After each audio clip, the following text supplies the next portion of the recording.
Macam mana kalau masa depan sebuah negara dengan hampir 300 juta penduduk bergantung pada satu janji? Bagi Indonesia, janji itu adalah semudah hidangan makanan percuma. Presiden baharu mereka, Prabowo Subianto, menjanjikan sebuah era keemasan. Tapi pada masa yang sama, ada suara-suara yang risau, yang takut negara ini akan kembali ke zaman silam yang gelap. Jadi dua masa depan sedang dipertaruhkan dan pilihannya sedang dibuat sekarang. Untuk faham visi besar Presiden baharu ni, kita kena mula dengan satu nombor. Nombor yang, terus terang, susah nak dibayangkan. Setiap hari, kerajaan Indonesia sekarang ni menyediakan makanan sebanyak ini, 60 juta hidangan. Nak bagi anda gambaran betapa besarnya skala ni, bayangkan jumlah pelanggan yang McDonald's layan di seluruh dunia dalam satu hari. Itulah jumlahnya. Satu pencapaian logistik yang luar biasa, kan? Tapi ini cuma sebahagian kecil je daripada sebuah visi yang jauh lebih besar. Okey, jadi macam mana rupa rancangan mega ni sebenarnya? Jom kita bedah siasat janji yang dibuat, kita kenal siapa orang di sebaliknya dan yang paling penting, kita akan tanya satu soalan. Semua ni datang dengan harga apa? Jadi, tunjang utama visi Indonesia Emas Prabowo ni ialah program makanan berkhasiat percuma.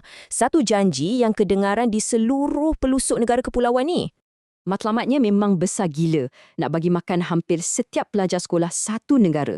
Tapi pelaksanaannya, bukan calang-calang cabaran. Dan ada satu fakta yang sangat mengejutkan. Laporan menunjukkan ribuan kanak-kanak dah pun jadi mangsa keracunan makanan. Satu impian yang murni, tapi mungkin dengan harga yang sangat berbahaya.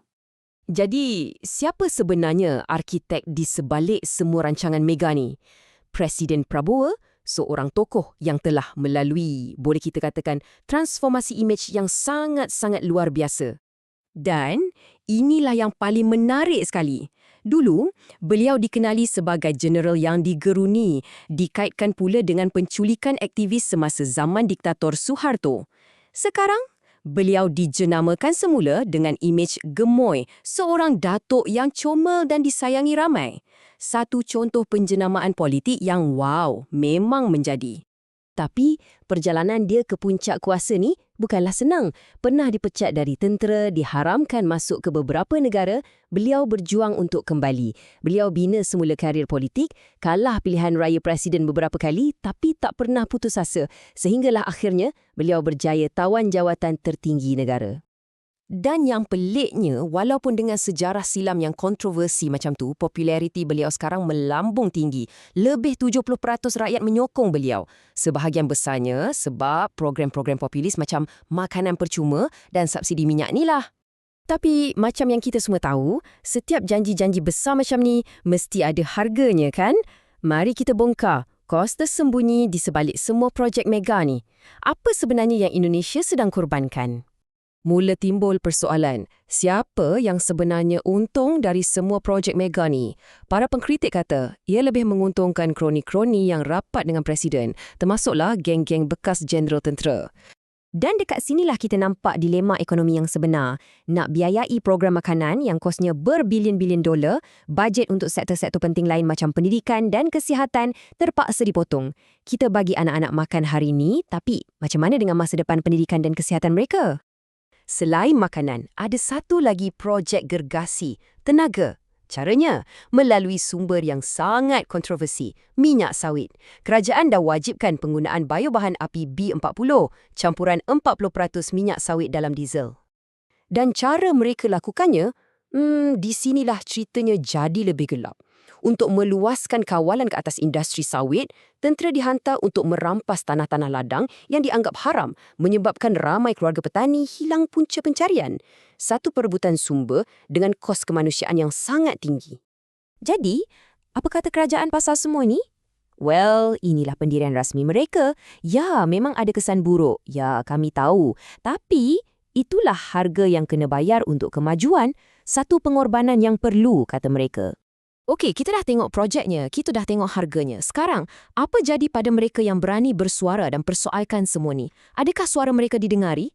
Nampaknya jawapannya agak membimbangkan.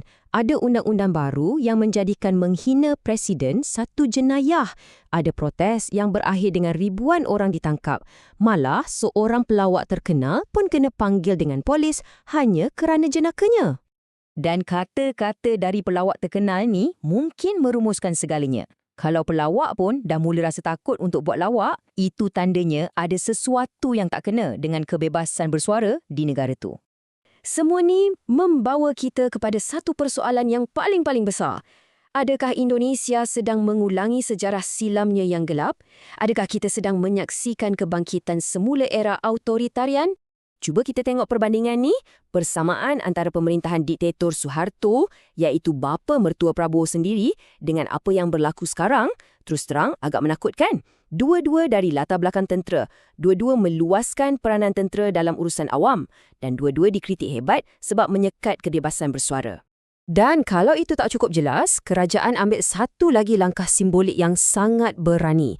Mereka secara rasmi menamakan bekas diktator Suharto sebagai pahlawan negara. Bagi pengkritik, ini adalah satu cubaan terang-terangan untuk menulis semula sejarah. Dan amaran ini datangnya bukan dari orang biasa. Ia datang daripada aktivis-aktivis hak asasi manusia yang dulu berjuang menentang rejim Suharto. Bagi mereka, tanda-tandanya terlalu jelas dan mereka sangat-sangat bimbang. Jadi, kita kembali kepada persoalan utama. Adakah Indonesia sedang menuju ke era keemasan yang dijanjikan? Ataupun, demi mengejar kemajuan, ia sedang mengorbankan demokrasi yang telah diperjuangkan dengan begitu susah payah?